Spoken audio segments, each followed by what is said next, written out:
కృపావార్త కార్యక్రమమునకు స్వాగతం. నేటి ధ్యానాంశము పశ్చాత్తాపము, రిపెంటెన్స్.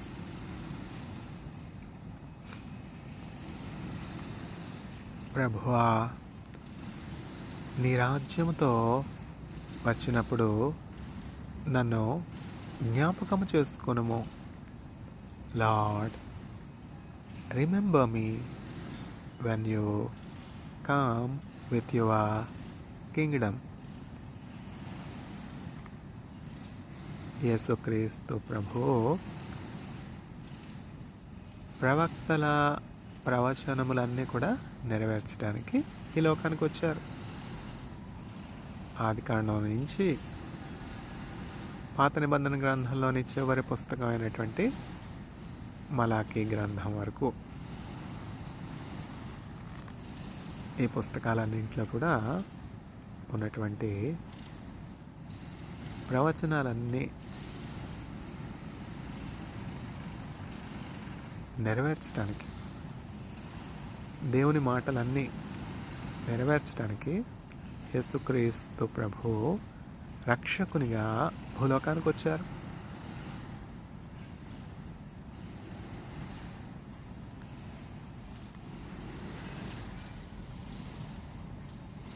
కన్యక గర్భవతి అయి కుమారుని కనును.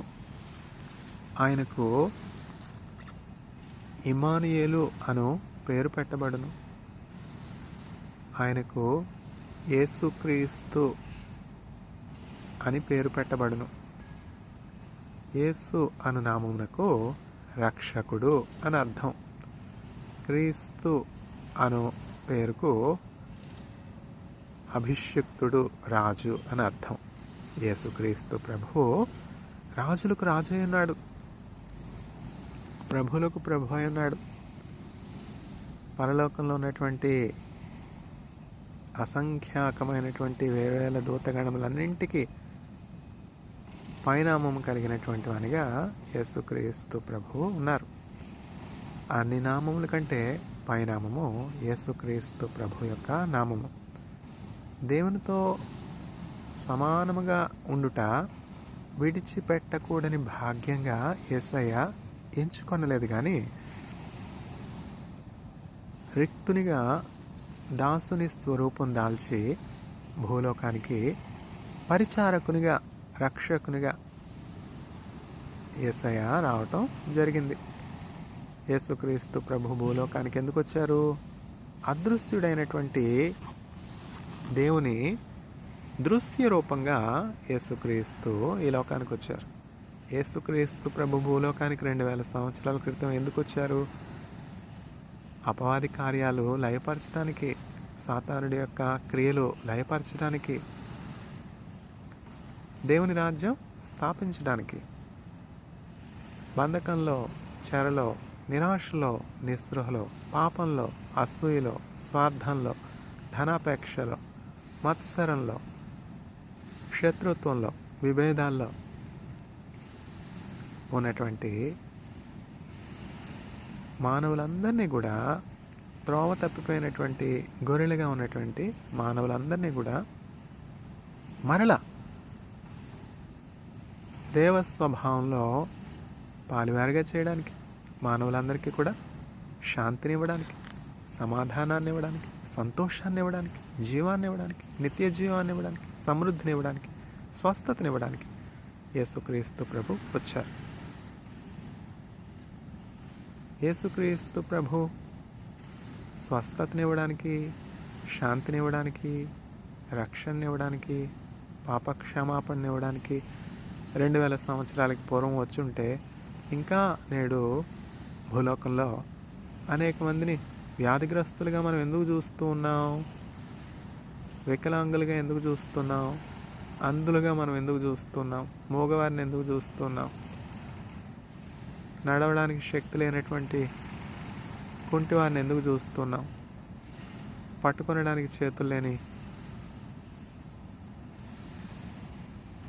వికలాంగులను మనం ఇంకా ఎందుకు చూస్తున్నాం? ఇటువంటి ప్రశ్నలన్నీ కూడా ఉండడం సమంజసమే. కానీ ఈ ప్రశ్నలు మనని అవిశ్వాసానికి గురి చేయకూడదు. ఈ మానవ జ్ఞానం వలన కలుగు ప్రశ్నలు, మానవ ఆలోచన వల్ల కలుగు ప్రశ్నలు దేవునికి మనల్ని దూరం చేయకూడదు, దేవునికి శత్రువులుగా మనల్ని చేయకూడదు. కానీ ఈ ప్రశ్నలన్నీ కూడా మనల్ని సృజించినటువంటి దేవుని దగ్గరికి మనం తీసుకుని వెళ్ళినప్పుడు ఆ ప్రశ్నలన్నింటికి కూడా మనల్ని సృజించినటువంటి దేవుడైన యేసుక్రీస్తు ప్రభు చక్కని ప్రత్యుత్తరం ఇచ్చి మనకి విశ్వాసాన్ని కలుగజేస్తారు. ఎందుకంటే యేసయ్య విశ్వాసానికి కర్త, విశ్వాసాన్ని కొనసాగించేవాడు. Jesus Christ is the author and perfecter of our faith. చూడండి, ఇప్పుడు మన పిల్లలు ఉన్నారు, చిన్న బిడ్డలు. వారు భూలోకంలో ఏ వస్తువుని చూసినా వారికి ఎంతో ఆశ్చర్యం కలుగజేస్తుంది. అందువలన వారు అనేకమైనటువంటి ప్రశ్నలు తల్లిదండ్రుల్ని అడుగుతూ ఉంటారు. ఆ ప్రశ్నలు అడుగుతా అవిశ్వాసాన్ని బట్టి అడగట్లేదు, తెలుసుకోవాలి అను ఆసక్తిని బట్టి అడుగుతున్నారు. అట్లా పసి పిల్లలకు కలిగినటువంటి ఆ నిష్కపటమైనటువంటి నిష్కళంకమైనటువంటి హృదయము, శుద్ధ హృదయంతో మనం దేవుని దగ్గరికి వచ్చినప్పుడు మనం ఏ ప్రశ్న కలిగి ఉన్నా కూడా ఆ ప్రశ్నలకు చక్కని సమాధానం దేవుని వలన మనం పొందుకుంటాం. అందువలన మనకి ప్రశ్న ఉన్నాయి, సందేహం ఉన్నాయి, సంశయం ఉన్నా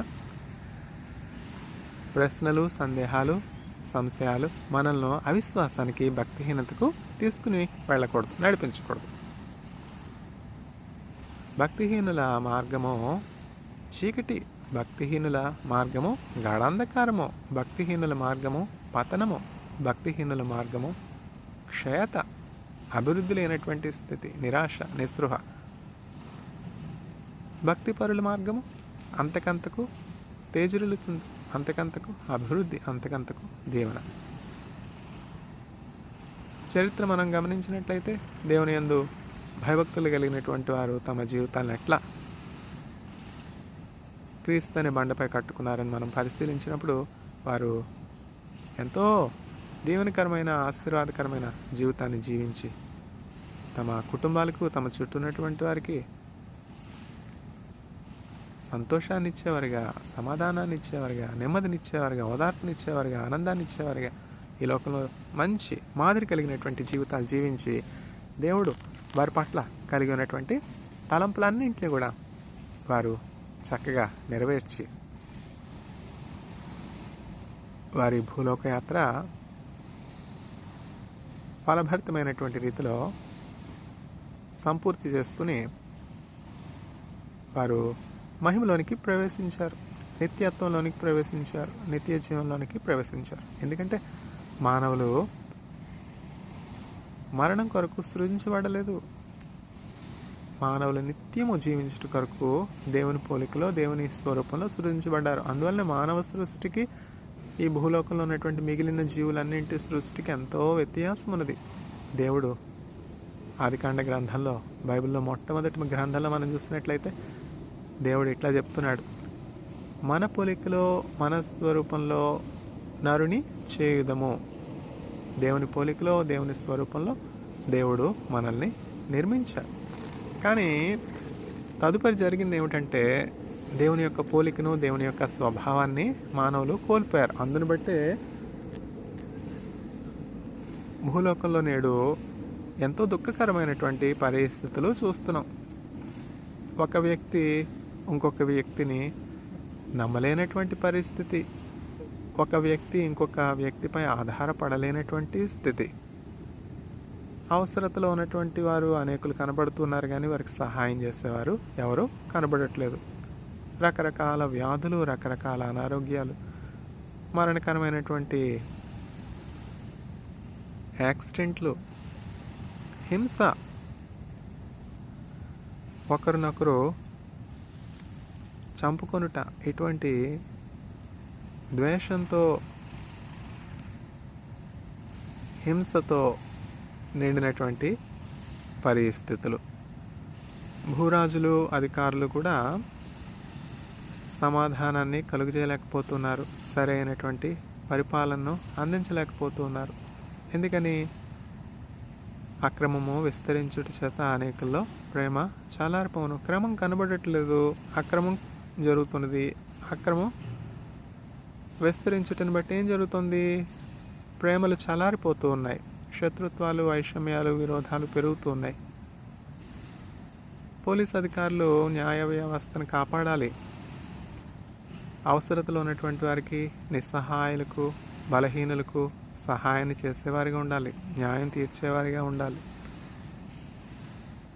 పోలీసులు చేయవలసినటువంటి ఆ మేలుకరమైనటువంటి కార్యాలు చేయకుండా దానికి ప్రత్యేకంగా కీడు చేసినప్పుడు అది అక్రమంగా ఎంచబడుతుంది. ఇది ఒక ఉదాహరణ మాత్రమే.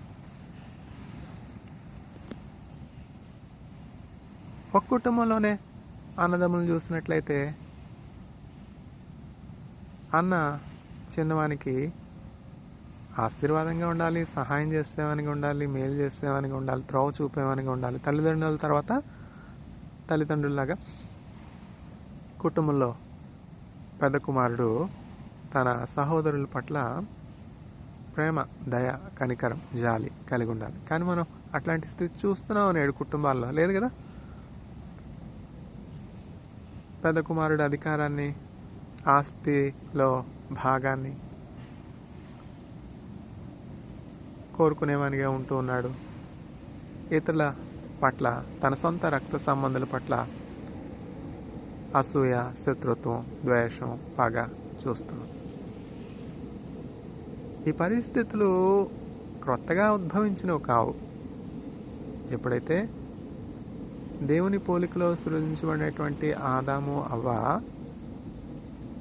దేవుణ్ణి విసర్జించారో, దేవుడు కానటువంటి సాతానుడికి, అపవాదికి, దేవునికి మానవునికి శత్రువు అయినటువంటి అబద్ధికుడైనటువంటి సాతానుడికి దేవుడు కీయాల్సినటువంటి స్థానం ఇచ్చారో అప్పుడే క్రమక్రమంగా పతనం ప్రారంభమైంది. క్రమక్రమంగా ఆదాము, అవ్వ, వారి తర్వాత వచ్చినటువంటి మానవులందరూ కూడా దేవ స్వభావాన్ని కోల్పోతూ శత్రువు అయినటువంటి అపవాది స్వభావాన్ని సంతరించుకుంటూ ఉన్నారు. అపవాది స్వభావం ఏంటి? శత్రు స్వభావం ఏంటి? సాతానుడి స్వభావం ఏంటి? ఆది ఘట సర్పం యొక్క స్వభావం ఏంటి? మొదటిగా గర్వము, అహంకారము, ఈర్ష్య, అసూయ, స్వార్థము, నేత్రాశ, శరీరాశ, జీవపడము, ఇవన్నీ కూడా తండ్రి నుంచి వచ్చినవి కావు. ఇవన్నీ కూడా దేవుడి నుండి వచ్చినవి కావు. కాబట్టి మానవులు కోల్పోయినటువంటి ఆ దేవ స్వభావంలో మరల మానవులందరినీ కూడా పాల్పంపులు పొందుకునేలాగా చేయడానికి యేసుక్రీస్తు ప్రభు వచ్చారు. యేసయ్య అదృశ్యుడైనటువంటి దేవునికి దృశ్య రూపం.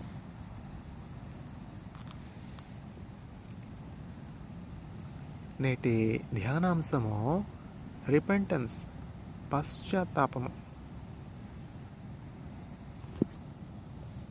ప్రభువా, నీ రాజ్యముతో నీవు వచ్చినప్పుడు నన్ను జ్ఞాపకం చేసుకొనుము.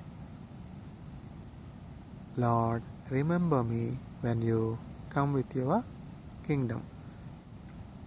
ఈ మాటలు ఎవరు చెప్తున్నారంటే సిలువ వేయబడినటువంటి యేసుక్రీస్తు ప్రభునకు ఇరుప్రక్కల, కుడివైపున ఎడమవైపున ఇద్దరు దొంగలు కూడా సిలువ వేయబడ్డారు. వారు హింస చేయటను బట్టి, అక్రమం చేయటను బట్టి ఏం జరిగిందంటే ఇరువురు దొంగలకు కూడా యేసుక్రీస్తు ప్రభుతో పాటుగా శిలువ మరణాన్ని విధించారు. ఇది కూడా ప్రవచన నెరవేర్పే. ఆయన అక్రమకారులలో ఒకనిగా ఎంచబడెను. ఆయన యందు ఏ కపటము లేదు, యేసుక్రీస్తు ప్రభులో ఏ దోషము లేదు. ఆయన నిష్కళంక గొర్రెపిల్ల, అనింద్యుడు, యోగ్యుడు. యోగ్యుడవో యోగ్యుడవో యేసు ప్రభో, నీవే యోగ్యుడవో యోగ్యుడవో యోగ్యుడవో యేసు ప్రభో, నీవే యోగ్యుడవో. సృష్టికర్తవో నిర్మాణకుడవు, జీవనదాత, జీవించువాడవు. శిరమును వంచి కరములు జోడించి సేవించెదనిను యేసు ప్రభో, సేవించెదనిను యేసు ప్రభో. యోగ్యుడవో, యోగ్యుడవో యేసు ప్రభో, నీవే యోగ్యుడవో. గొర్రె పిల్లవై యాగమైతివి, సిలువయందే పాపమైతివి. శిరమును వంచి కరములు జోడించి ఘనపరచెదనిను యేసు ప్రభో. యోగ్యుడు, యోగ్యుడు, యోగ్యుడు, worthy, worthy, worthy, worthy is the lamb అని పరలోకంలో సర్వోన్నతుడైనటువంటి దేవుని సింహాసనము ఎదురుగా ఉన్నటువంటి 24 పెద్దలు కూడా దేవుని ఏకకుమారుడైనటువంటి యేసుక్రీస్తు ప్రభును, వధింపబడినటువంటి గొర్రెపిల్ల వలె ఉన్నటువంటి యేసుక్రీస్తు ప్రభును, లోకమును జయించినటువంటి జయశీలుడైనటువంటి యేసుక్రీస్తు ప్రభును స్తుతిస్తూ ఉన్నారు.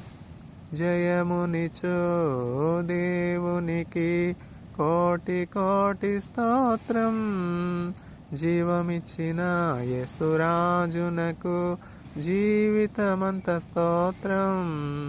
హల్లెలూయా, హల్లెలూయా పాడెదం, ఆనందధ్వనితో సాగెదం. హల్లెలూయా, హల్లెలూయా పాడెదం, ఆనందధ్వనితో సాగెదం. మరణాన్ని జయించినటువంటి జయశీలుడు, మానవులందరి పక్షంగా యేసుక్రీస్తు ప్రభు మరణాన్ని జయించారు.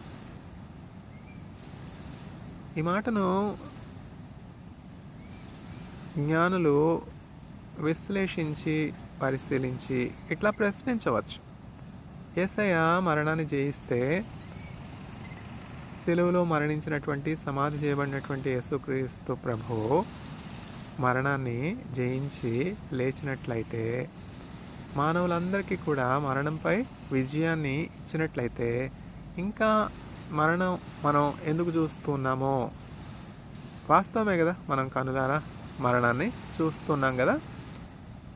కానీ గమనించవలసింది ఏమిటంటే, మన కనుదృష్టికి మించినది చాలా ఉన్నది. ఇప్పుడు చూడండి, మన కనుదృష్టి మనకు సమీపంగా ఉన్నటువంటి వస్తువులను మాత్రమే చూడగలుగుతాం. ఎంతో దూరంలో ఉన్నటువంటి వస్తువులను మనం చూడలేం కదా. కాబట్టి మన జ్ఞానానికి, మన ఆలోచన శక్తికి పరిమితి ఉన్నది అని మొదటిగా మానవులు తెలుసుకోవాలి. మానవులు మొదటిగా తమను తాము తగ్గించుకోవాలి. తమ జ్ఞానానికి పరిమితి ఉన్నది. జ్ఞానాధారము దేవుడే, అవధులు లేనటువంటి జ్ఞానము కలిగినటువంటి వాడు దేవుడే అని మొదటిగా తమను తాము తగ్గించుకోవాలి. తమను తాము తగ్గించుకొని వారు హెచ్చించబడదురు. తగ్గింపుతో వారికి కలిగినటువంటి ప్రశ్నలన్నీ జవాబు చెప్పుటకు శక్తి కలిగినటువంటి, జ్ఞానం కలిగినటువంటి యేసుక్రీస్తు ప్రభు దగ్గరకు వచ్చినప్పుడు వారు దేవుని వాక్యం ద్వారా వారి ప్రశ్నలన్నింటికి కూడా జవాబు పొందుకుంటారు.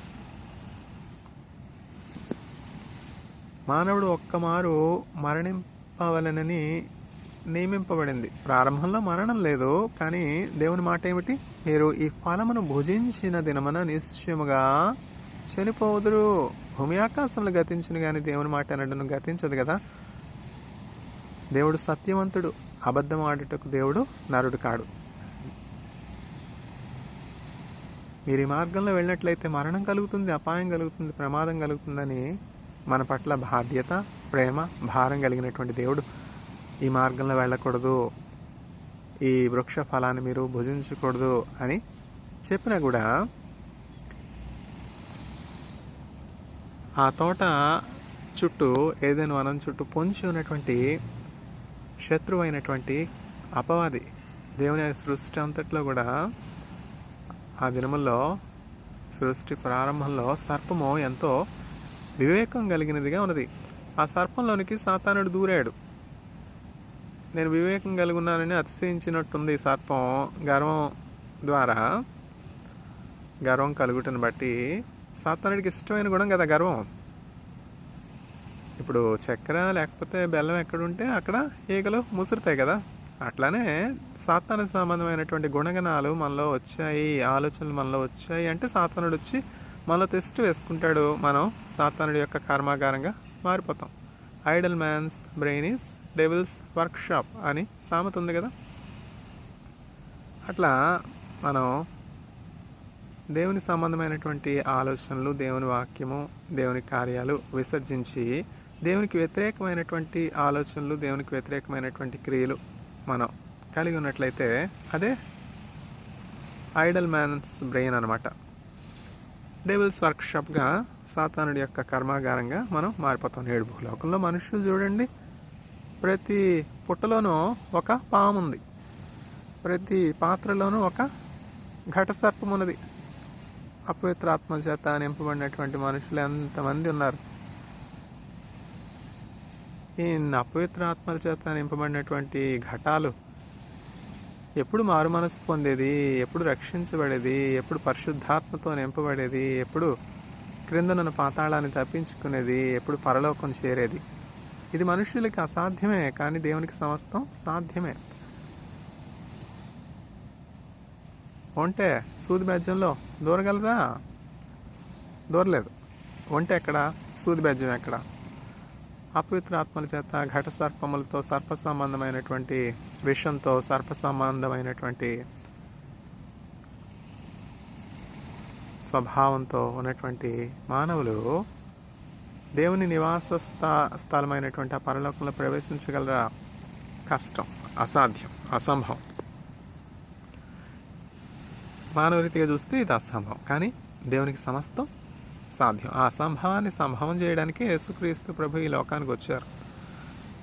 ఆ సూది మధ్యం గుండా ఒంటెను పరలోకంలో ప్రవేశింపజేయడానికే యేసుక్రీస్తు ప్రభు పరలోకానికి త్రోవగా భూలోకానికి వచ్చారు. కాబట్టి త్రోవ యేసుక్రీస్తు ప్రభు ఏర్పరిచారు. పరలోకంలో చేరాలంటే మనం ఏమి ప్రయాస పడిన అవసరం లేదు, ఏం కష్టపడిన అవసరం లేదు, తీర్థయాత్రలు చేయని అవసరం లేదు, కాషాయ వస్త్రాలు ధరించవలసిన అవసరం లేదు, బూడిద పూసుకొనవలసినటువంటి అవసరం లేదు, ఉపవాసాలు చేయవలసినటువంటి అవసరం లేదు. కేవలం యేసయ్య నా సొంత రక్షకుడు,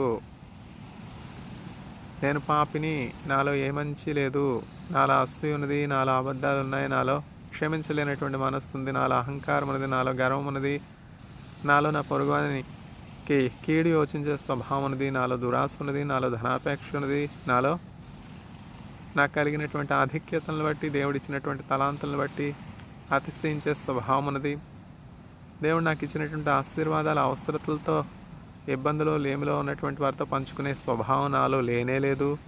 అన్యాయాన్ని, అక్రమాన్ని, దౌర్జన్యాన్ని చూసినప్పుడు ఎవరో ప్రక్కింటి వారు కదా కష్టంలో ఉన్నారు, అన్యాయాన్ని ఎదుర్కొంటూ ఉన్నారు, బాధను అనుభవిస్తూ ఉన్నారు, నేను నా ఇంటి వారు బాగున్నాం కదా, వారి సంగతి నాకెందుకు, నా వరకు వస్తే అప్పుడు చూసుకుందాంలే అన్నటువంటి స్వభావం నేను కలిగి ఉన్నాను అని యేసుక్రీస్తు ప్రభు చెంత ఒప్పుకొని, ప్రభా నా హృదయమో ఘోరమైనటువంటి వ్యాధితో ఉన్నది, నా హృదయమో మోసకరమైనది, నడినెత్తి మొదలుకొని అరికాల వరకు నాలో ఏ స్వస్థత లేదు, నడినెత్తి మొదలుకొని అరిపాదముల వరకు అన్ని పచ్చి గాయములు, పచ్చి పుండ్లు అన్నటువంటి ఆ వాస్తవాన్ని గ్రహించి ఆత్మ సంబంధమైనటువంటి నేత్రాలు తెరవబడడం అంటే అదే.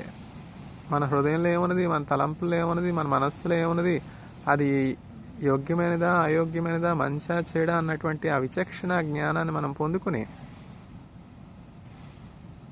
మనల్ని సృజించినటువంటి సృష్టికర్త అయినటువంటి యేసుక్రీస్తు ప్రభు దగ్గరికి వచ్చి, ప్రభా నీ రాజ్యంతో వచ్చినప్పుడు నన్ను జ్ఞాపకం చేసుకో అయ్యా అనడమే రక్షణ పొందడం.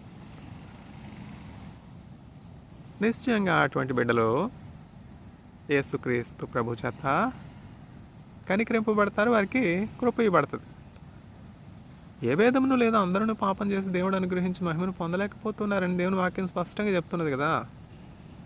ఏ భేదమును లేదు, అందరూ పాపం చేసి దేవుడు అనుగ్రహించి మహిమను పొందలేకపోతున్నారు. పరిశుద్ధుడు ఒక్కడే, యోగ్యుడు ఒక్కడే, యేసుక్రీస్తు ప్రభు ఒక్కడే పరిశుద్ధుడు.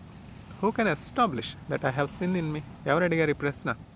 నాలో పాపం ఉన్నదని మీలో ఎవరు స్థాపించగలరు? యేసుక్రీస్తు ప్రభు అడుగుతున్నారు. యేసుక్రీస్తు ప్రభు పాపం లేనటువంటి వానిగా ఉన్నాడు, పరిశుద్ధునిగా ఉన్నాడు, దేవుని దృష్టికి యోగ్యునిగా ఉన్నాడు. అందువల్లనే దేవుడు యేసుక్రీస్తు ప్రభుని గురించి ఏమని సాక్ష్యం చెప్తున్నాడు? ఈయన నా ప్రియ కుమారుడు, ఈయన యందు నేను బహుగా ఆనందించుచున్నాను అని దేవుడు యేసుక్రీస్తు ప్రభుని గురించి సాక్ష్యం చెప్తూ ఉన్నాడు. ఇప్పుడు జ్ఞానులు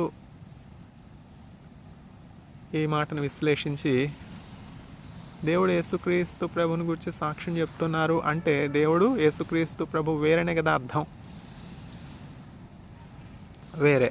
కానీ ఇక్కడ గమనించవలసినటువంటి విషయం ఏంటంటే యేసుక్రీస్తు ప్రభు దేవుని కుమారునిగా ఈ లోకానికి వచ్చారు. అంటే దేవునికి మారుగా ఈ లోకానికి వచ్చారు, దేవుని స్థానంలో ఈ లోకానికి వచ్చారు. ఇమ్మానుయేలు దేవునిగా ఈ లోకానికి వచ్చారు. ఇమ్మానుయేలు అంటే అర్థం ఏంటంటే దేవుడు మనకు తోడు. మనకు దేవుని యొక్క తోడును ఇవ్వడానికి యేసుక్రీస్తు ప్రభు ఈ లోకానికి రావటం జరిగింది. అందుని బట్టి యేసుక్రీస్తు ప్రభు దేవుడు కాడు అని అర్థం కాదు. ఈ సత్యాన్ని మొదటిగా మానవులందరూ కూడా గ్రహించాలి. యేసే చెప్పారు కదా, నేను నా తండ్రి ఏకమై ఉన్నాము, నేను నా తండ్రి వేరు కాదు, వేరుగా ఉన్నారు, ఒకటై ఉన్నారు. ఈ మర్మం ఎంతో గొప్పది అర్థం చేసుకోవడానికి. ఆదికాండంలో మనం ఈ సత్యాన్నే కదా చూస్తున్నాం. ఆదికాండంలో మనం చూసినట్లయితే దేవుడు ఏమని చెప్తున్నాడు? మన పోలికలో మన స్వరూపంలో నరుని చేదుము. మన అంటే బహువచనం కదా. ఎవరు? ఈ మన త్రిత్వం, తండ్రి, కుమారుడు, పరిశుద్ధాత్మ, ఈ ముగ్గురు మొదటిగా ఉన్నారు. ఈ త్రిత్వము ఏమని చెప్తున్నారంటే మన పోలికలో మన స్వరూపంలో మానవుని చేద్దామని చెప్పి మన్ను తీసుకుని మట్టితో దేవుడు ఆదామును చేశాడు. ఆదాము ద్వారా నేడు మనం భూలోకంలో చూస్తున్నటువంటి మానవులందరూ కూడా ఉద్భవించారు. ఆదాము తర్వాత ఆదాముకు సంతానమైనటువంటి హేబేలు, కయూను తన సొంత సహోదరుడైనటువంటి హేబేల్ను చంపివేశాడు. ఎందుకని? కయూన్లోనికి సాతానుడు ప్రవేశించాడు. ప్రతి ఘటనలోనికి పుట్ట ఎక్కడైనా ఉన్నదనుకోండి, పాము రాకుండా ఉంటుందా చెప్పండి? పాముల పుట్ట ఎక్కడ ప్రారంభమవుతుంది? చలిచీమలు, చలికాలంలో చలిచీమలు పుట్టలు పెడతాయి. ఆ చలిచీమలు పెట్టినటువంటి ఆ పుట్టలో పాము నివాసం ఏర్పరచుకుంటుంది. చూసారా? అట్లాగనే మానవులు కొంచెం అవిధేయతకు, కొంచెం పాపానికి చోటిచ్చినట్లయితే ఆ ద్వారం గుండా సాతానుడు మానవుల్లోనికి ప్రవేశిస్తాడు. అందువలన ప్రతి వ్యక్తి కూడా జాగ్రత్తగా తన హృదయాన్ని పరిశీలించుకోవాలి. యేసుక్రీస్తు ప్రభు చెప్తున్నారు కదా, హృదయం అన్నింటికంటే ఘోరమైనటువంటి వ్యాధి కలది, దాన్ని గ్రహింపగలవాడు ఎవడు? Human heart is desperately wicked. అందువలన దావీదు చెప్తున్నాడు, ప్రభా నా నోటి మాటలు, నా హృదయ ధ్యానము నీ దృష్టికి అనుకూలముగా ఉండునుగాక. May the words of my mouth and meditation of my heart be acceptable in thy sight. What a wonderful prayer. David used to praise God 7 times a day. In spite of being the king, in spite of his very busy schedule of administration, ruling the nation of Israel, David used to set apart certain special times of praises, having fellowship with God. Per day 7 times, David used to praise God and spend time with God to examine his heart and pray, Lord, may the words of my mouth and meditation of my heart be acceptable in thy sight. Nowadays we see so many kings so much burdened, so much pressurized with the administrative activities that they are so much worried regarding the administration of the nation, regarding the burden. David is a good example to all the kings that we see today. It's indeed a burdensome thing to rule the nation, to rule a nation with 1.4 billion people, to rule the nation with 1.3 billion people. Is it a simple task? We are not even able to manage our daily affairs. We are not able to manage our families. But how can the kings of the nations with such vast population, people, rule the nation without the grace of God, without the anointment of God, without the strengthening of Holy Spirit. That is why Paul, the servant of the Lord, urges the church, make it a point to pray for the rulers, in all your prayers, in all your supplications. Pray for the kings, pray for the rulers that are above you, that they may be given the strength, they may be given the power from the Holy Spirit, they may be given the guidance from the Lord, the maker of heaven and earth, that they may rule you, so that you will be dwelling in peace, so that peace reigns amidst you. Pray for the rulers. This has been the cry of the apostles. Pray for us. Pray for the rulers. We see so much riots, so much revolution, whether for good or bad. We see so many protests. The rulers, the kings above the people are so much burdened. King David used to have special times of spending time with God. That used to empower David. Those times used to give David the needed strength, needed wisdom to take proper decisions to rule the nation Israel.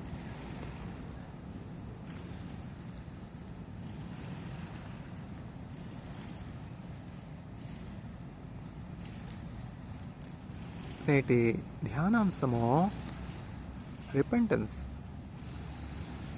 పశ్చాత్తాపం. ప్రభువా, నీ రాజ్యముతో వచ్చినప్పుడు నన్ను జ్ఞాపకము చేసుకొనుము. Lord, remember me when you come with your kingdom. What a wonderful prayer. One among the thieves is praying this prayer of repentance. Jesus Christ has not delivered great sermons on the cross.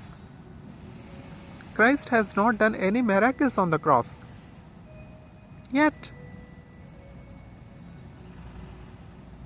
through his silence on the cross, Christ is ministering unto the souls. Christ is accomplishing the will of his Father even towards his last breath. Eli, Eli, lama sabachthani. My Lord, why have you forsaken me? When all the sins of man were cast on Jesus Christ, the sinless Lamb of God, when all the sins of mankind were transferred unto the Passover Lamb, Jesus Christ, there was separation from God. Until then, the Father and the Son were united.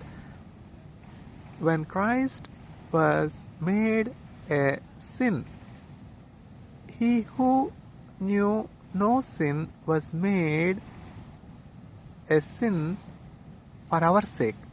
This mystery is great to understand. This justice is great to understand. But because of the love God has for mankind, God has to put all the wrath that is due to mankind because of their iniquities, because of their sin, upon himself.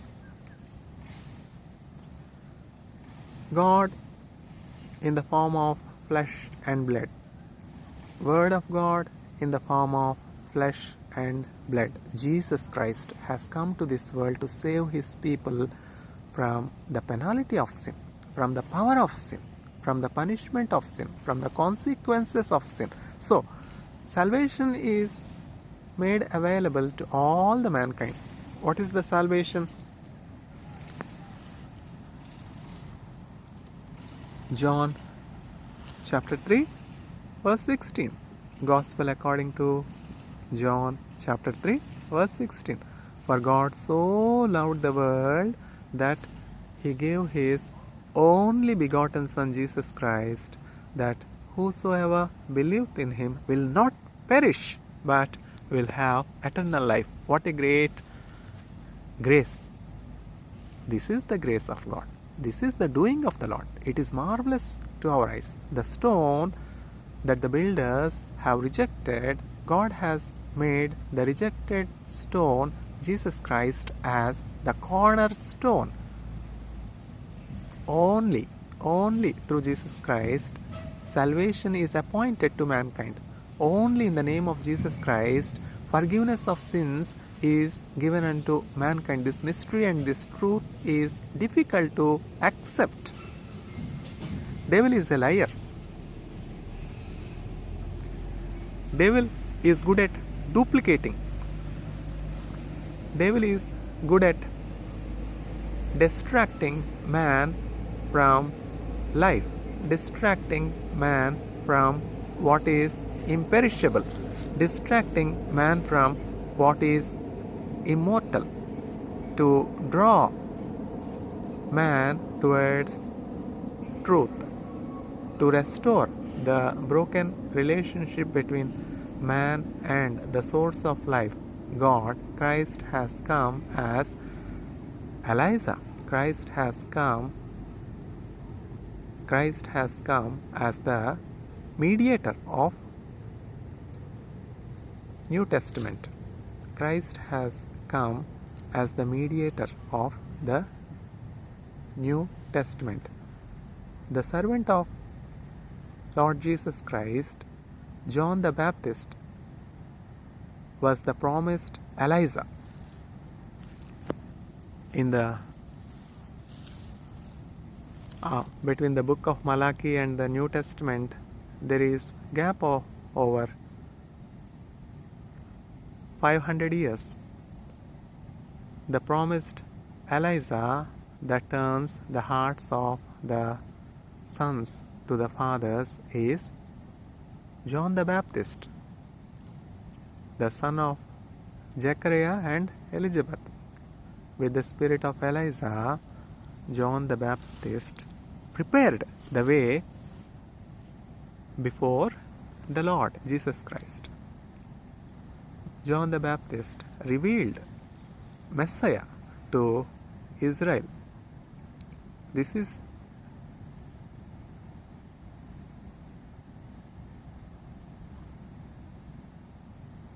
the preparation of the way, preparing the way before the Lord. With the spirit of Elijah, John the Baptist preached repentance. The kingdom of God is at hand, repent. This is the Lamb of God. Behold, the Lamb of God that taketh away the sins of mankind. This is what is called preparing the way of the Lord. This is what is called working with the spirit of Elijah. This is what is called revealing the Messiah to the children of God, Israel. John the Baptist fulfilled the purpose. John the Baptist was sent to this world to prepare the way before the Lord, and John the Baptist accomplished his purpose. Jesus Christ came to this world with the mission, with the purpose, with the will of the Father to destroy death, to destroy the works of devil, to deliver mankind from the power of sin, from the penalty of sin, from the captivity of death. Christ accomplished by simply accepting that Jesus Christ is one's own personal Savior for the forgiveness of sins. Each person is receiving the grace of God. What a wonderful grace! Christ has not preached any great sermon on the cross. Yet, through humility, perfect obedience, perfect submission to the will of the Father, Christ is still ministering the souls. Even towards his last breath on the cross, Christ could accomplish the will of the Father in saving the souls. There are two thieves. One thief with a repentant heart is praying, Lord, when you come with your kingdom, remember me. Whereas the other thief is finding fault with Jesus Christ. If you are the promised Messiah, if you are the Son of God, save yourselves and save me as well. Here the contradiction is the other thief want to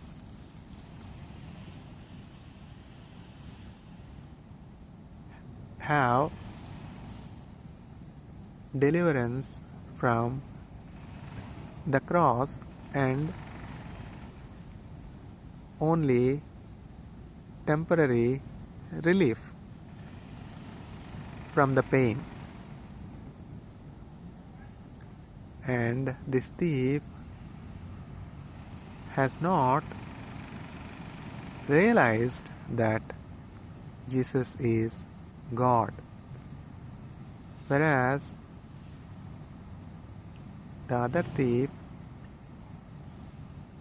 could believe in his heart that Jesus Christ is the Son of God. With a repentant heart, he is rebuking his fellow thief. We have committed much sin. This punishment of cross is just for us. We need to bear the punishment of our wrongdoings. But this man, Jesus of Nazareth, is blameless, is without any fault, yet he is being crucified. What a great realization of truth, because this thief could know and realize that he himself deserved the punishment and Jesus Christ is the sinless Lamb of God, because he could see his heart's situation and repented and prayed.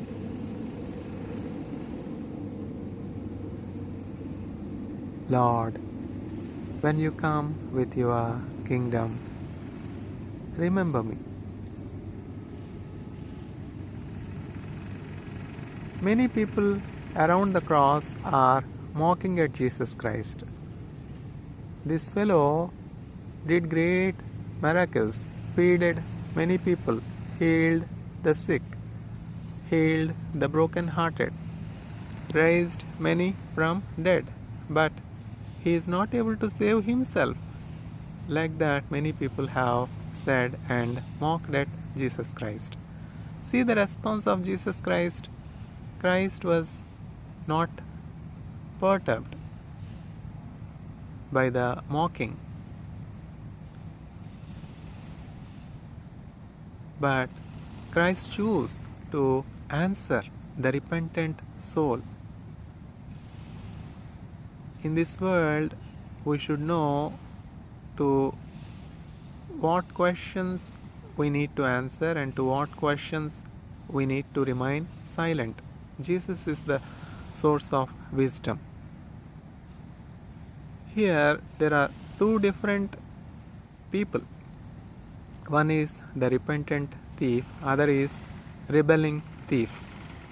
Christ remained silent to the accusations of the rebelling thief. If you are the Son of God, save yourselves and save me as well. This accusation shows faithlessness. This accusation shows lack of truth.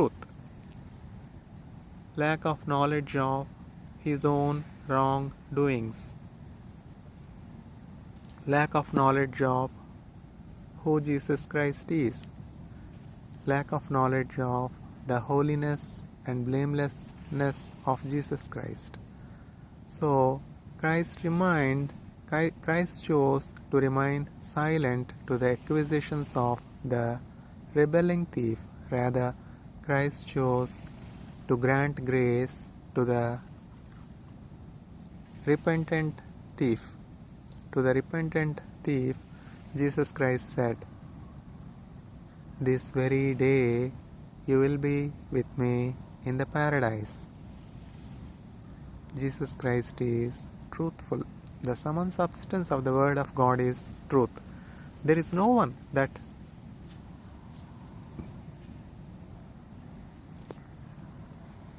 were deceived by believing in Jesus Christ, because this hope will not put us to shame.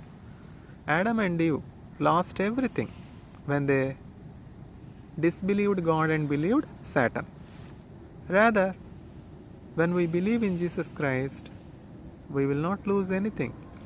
We will only, for sure, gain eternity. For sure, not only eternity. Eternity is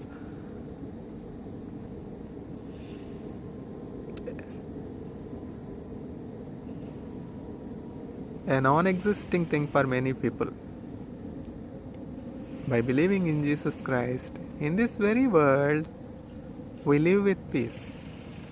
We promote peace. We promote harmony. We will be the aroma of life. We will be the aroma of Christ. We will be the children of God. Blessed are the peacemakers.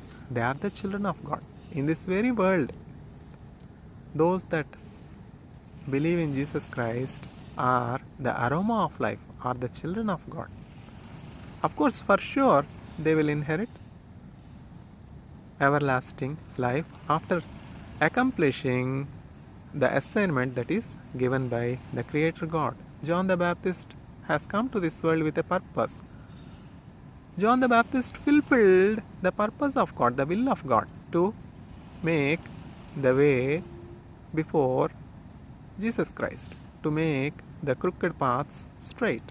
John the Baptist accomplished his will and passed on from this world to the celestial city Zion. Abraham fulfilled the will of the Father and passed on this transient world and entered the celestial city.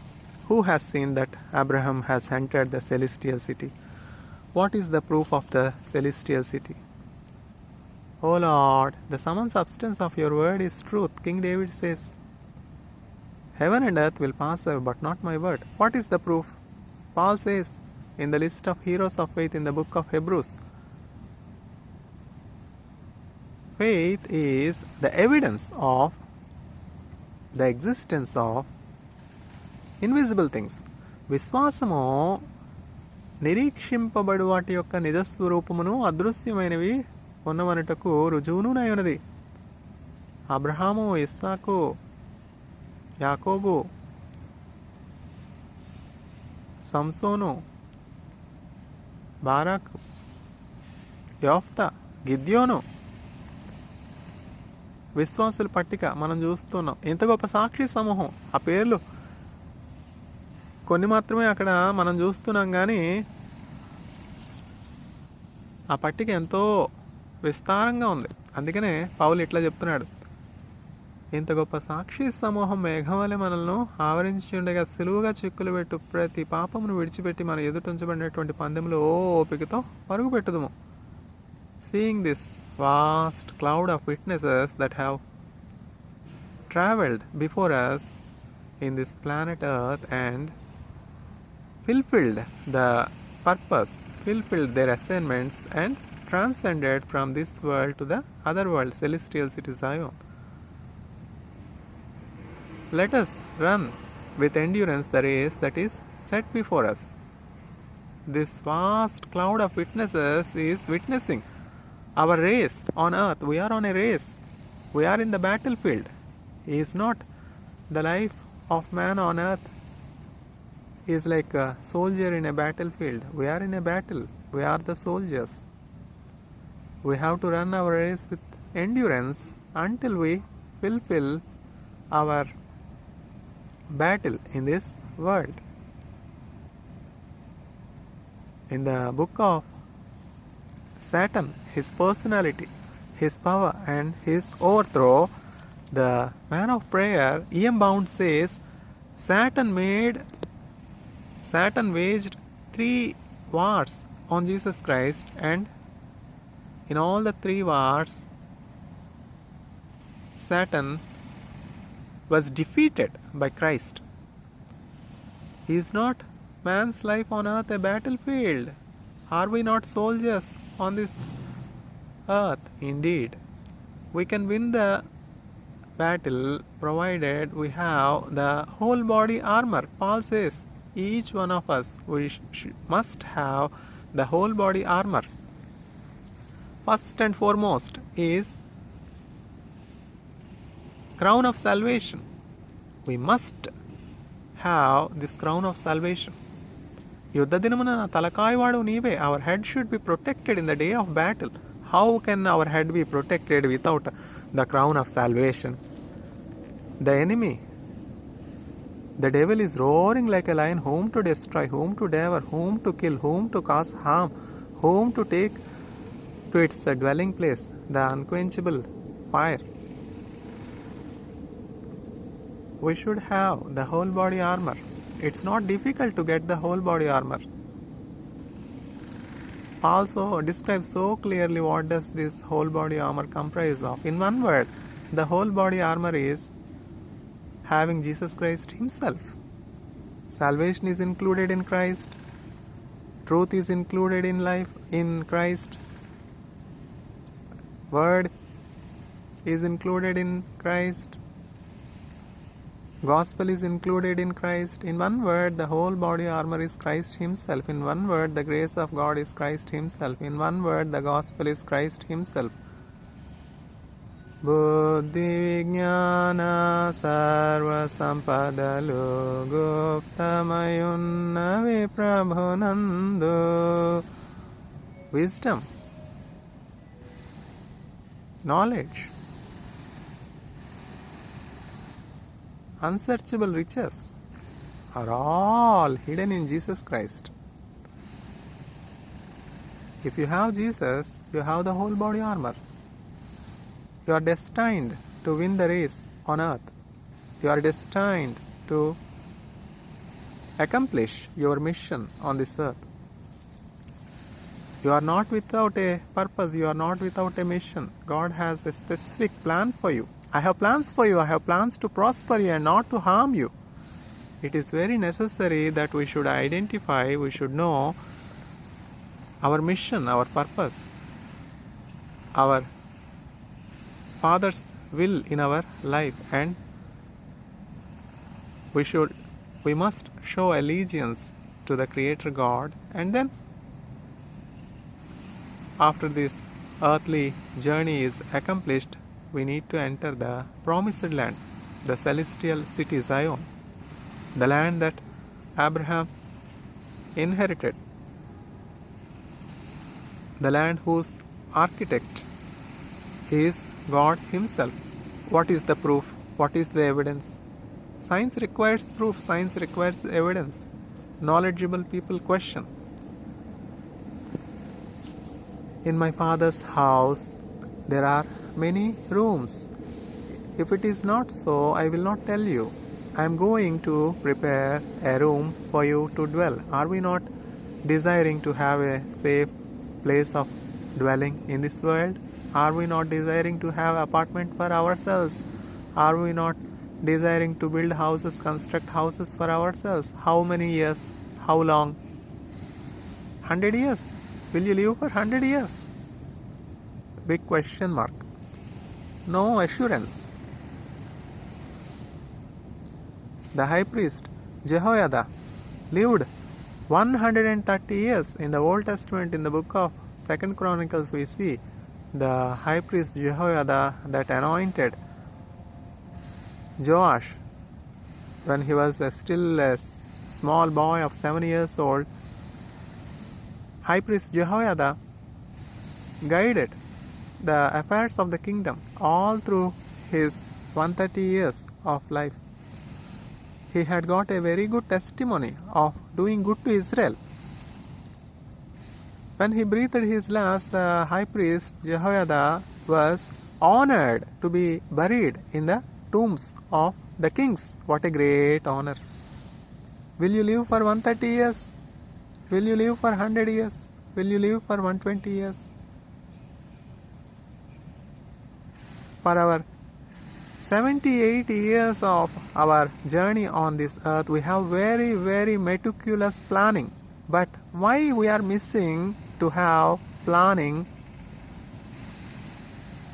for the endless time that we are just trying to dwell in eternity? The purpose of devil is to block our vision for eternity. Devil will simply say there is nothing like eternal life. If there is eternal life, why don't you see? The sum and substance of the word of God is all invisible things are permanent and all visible things are temporary. If there is no eternal life, then Christ need not come to this world. In the beginning, when man was created, there is no death at all.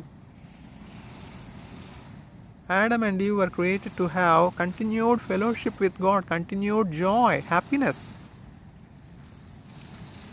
When disobedience has come, sin has come, and through sin, death has come. The wages of sin are death. To redeem man from death, Christ has to be crucified on the cross as a ransom for the penalty of sins of mankind. By receiving Jesus Christ as one's own Savior, we are not going to lose anything. We are only going to lose the wickedness of our heart. We are only going to lose our diseases because Christ bore our weaknesses. Christ bore our sicknesses. Christ took away our sins. He who knew no sin was made sinful for our sake. This is the judgment of God. This is the law of God. There is no love greater than the love that a person lays down his life for his friends. I will no longer call you as my servants, I will call you as my friends, because I reveal to you all the things that I have heard from my Father in heaven.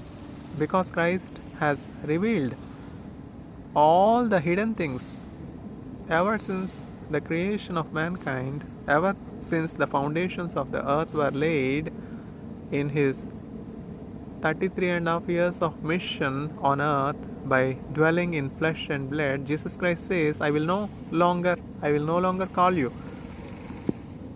as servants, but I will call you as friends. You are my friends because I revealed to you all the hidden things.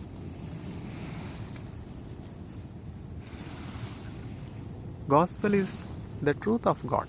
Gospel is the word of Jesus Christ, the word of life. By receiving the word of God, we are receiving Jesus Christ in our heart. We are receiving healing. We are being transformed to goodness. We are transformed into more stronger person. Even though our outward being is shrinking, our inward being is renewed each day. How can Paul say this with assurance? Do you have this assurance? Even though our outward being is shrinking, our inward being is being renewed each day. Such renewal of inward being is possible only by making the word of God to dwell richly in us.